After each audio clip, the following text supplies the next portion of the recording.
Ubab Vivek Syiem, Assistant Inspector General Law and Order, ulong ba ka jingpyndonkam ki samlayu drok skala nang jor hakini ki benai baladam, but what happening ka jingpynjari katan election ya ka model code of conduct nak benta ka election MLA ha ka jala. Habakran skilap thai kubor halo ka jingyo kem droks ha ka por penjari ka model code of conduct ulong baboro ki basakam kila sapengat hakikendon NPDS Act.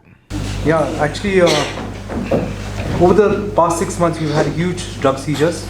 In fact, this war on drugs has just gained momentum with more checking and all that. And this time, it's been strict checking. So, better intelligence and all that, we've been able to have huge seizures.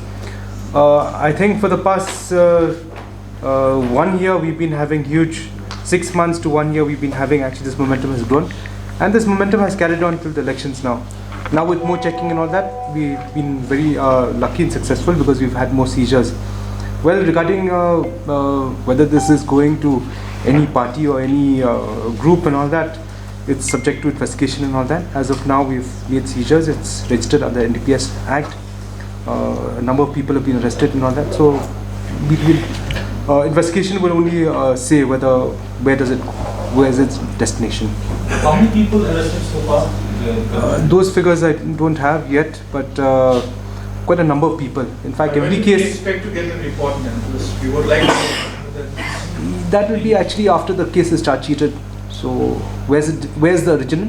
Where's the destination? All of these of the contraband seized.